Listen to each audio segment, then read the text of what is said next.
Welcome to this episode of Abide in Me, How Jesus Models Secure Attachment with God. This series is a survey of the Gospel of Mark, looking for how Jesus models what is now called secure attachment, which is the physiological, emotional, cognitive, and spiritual experience of what is often called salvation or regeneration or being conjoined with God or enlightenment, individuation, even becoming spiritual. Through the series, we will discover the benefits of becoming securely attached with God, which is the transformation of one's life into one of joy and satisfaction.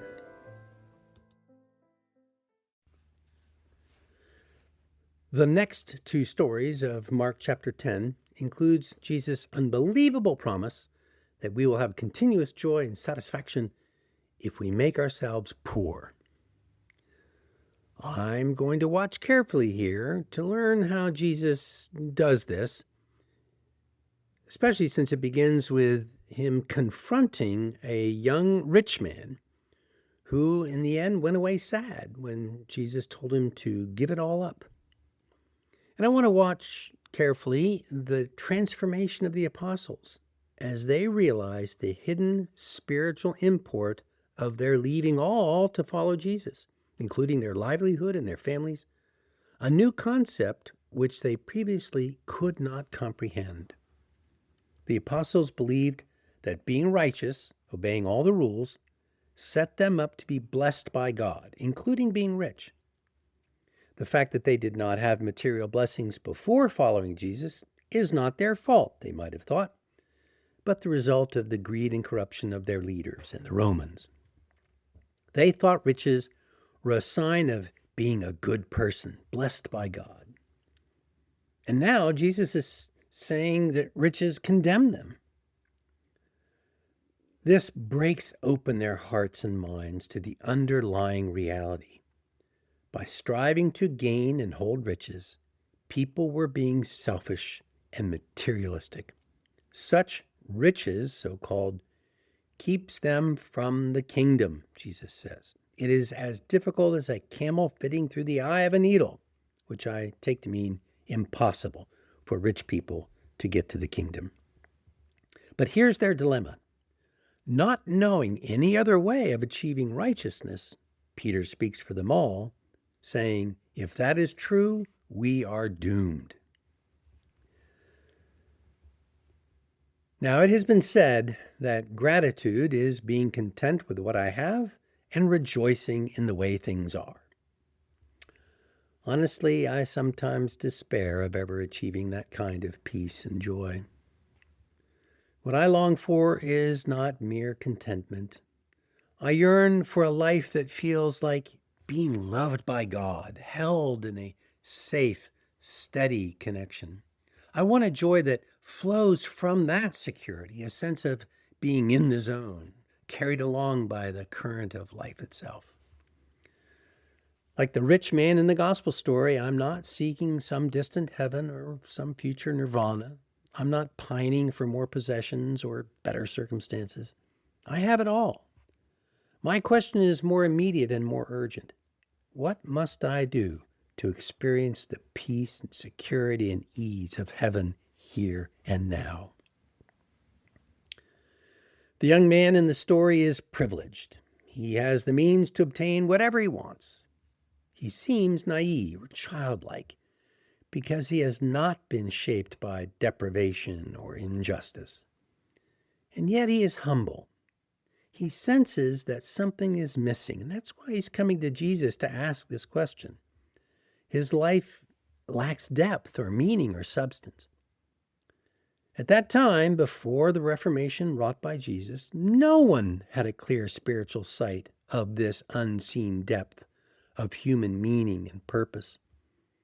Christians believe that one of Jesus' central tasks was to bring a new spiritual light and to transform the human mind so that it could perceive and use that light.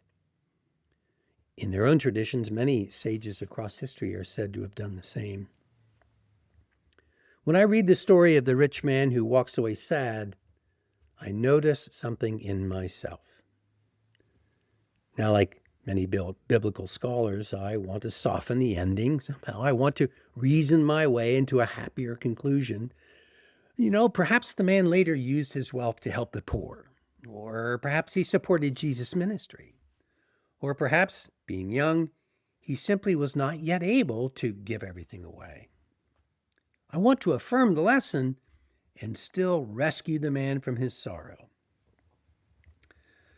But when I read the story through the lens of secure attachment, I see something different, and it is far more satisfying. Jesus saw an earnest young man willing to humble himself and admit his ignorance. And Jesus saw him, therefore, with compassion. It is said that Jesus loved him. In fact, this is the only place in Christian scriptures where Jesus is explicitly said to love a particular individual. For this young man stands in sharp contrast to those who resisted Jesus out of arrogance or fear of losing power. Many people were being driven by selfishness and materialism, and they wanted Jesus gone. But this man had everything he needed to take the next step towards heaven. And then Jesus showed him his faithfulness to the commandments is the path to spiritual riches, the kind that lead to peace and joy. And along that path is the further work of letting go of all that attaches us to ego and worldliness and selfishness.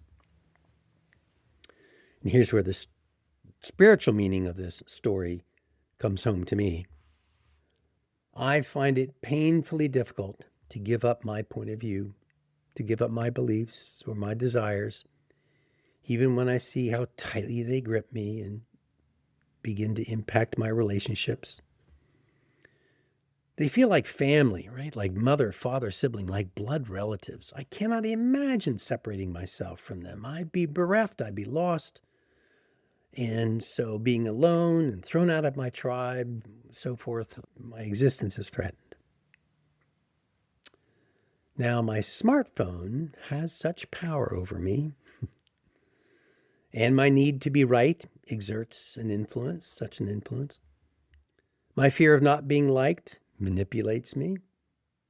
Even my wish to convert others to my way of thinking can operate quietly in the background of my mind, and I don't notice.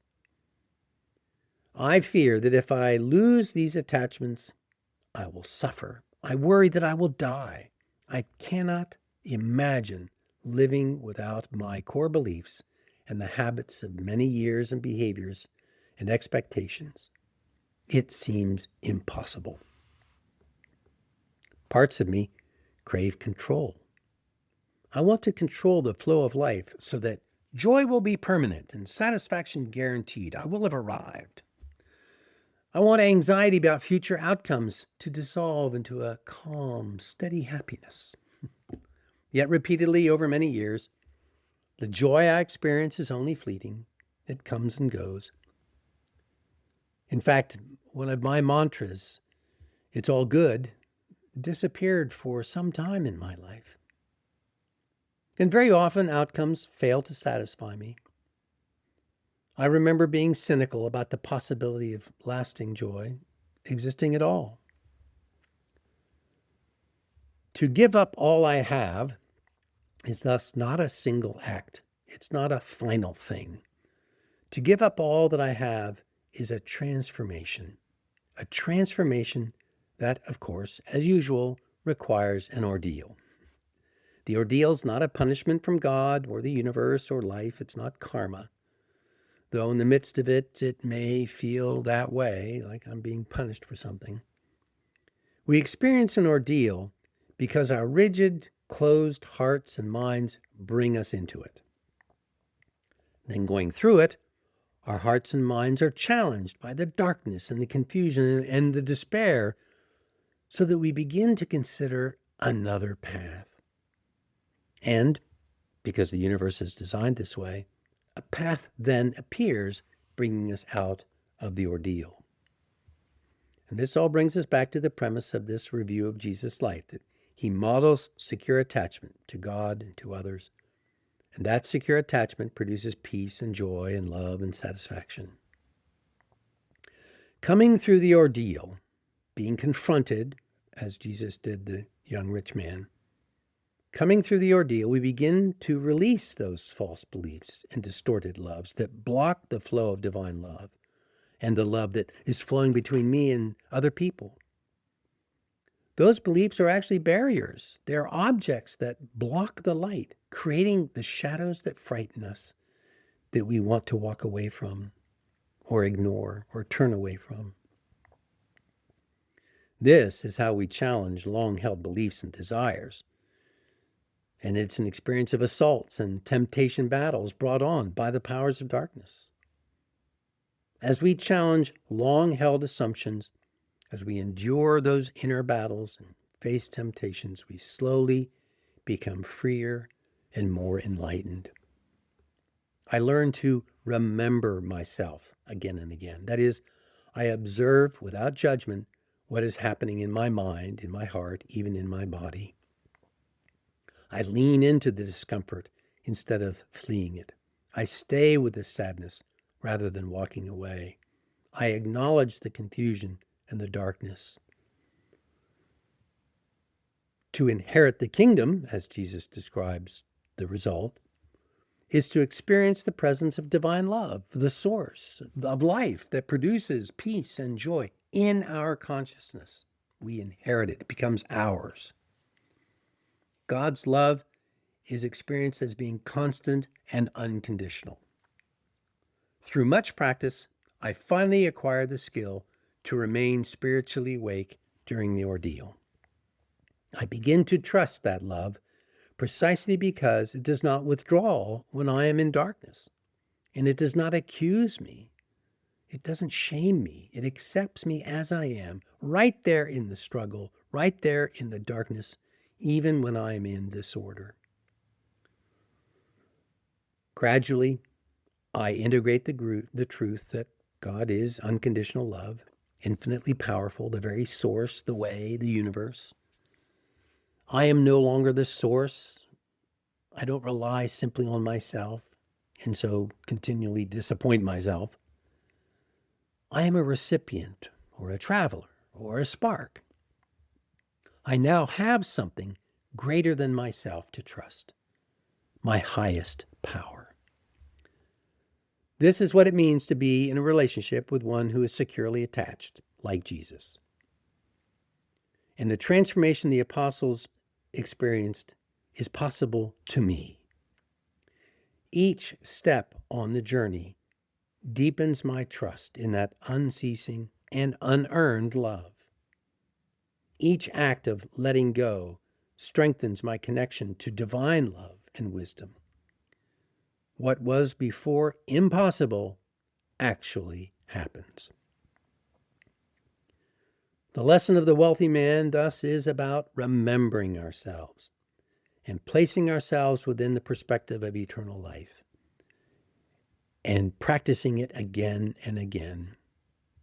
And when sadness returns, as it surely will, because no joy or satisfaction is permanent here, when sadness returns, when I feel the cost of what is being asked of me, I will, every time, more quickly each time, remember that nothing of true spiritual value is lost when I let go of my ego, of my desires, of my beliefs, especially for the sake of a relationship with the beloved.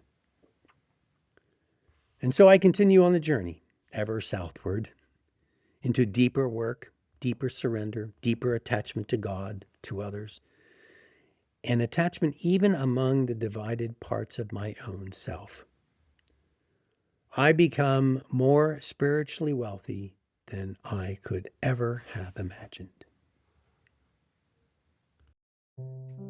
I pray this has supported your transformative life, whatever practice you have in your life.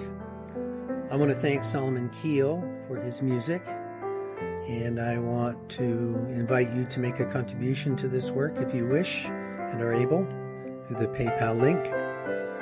And I invite you to continue to listen to the next episode. You be well.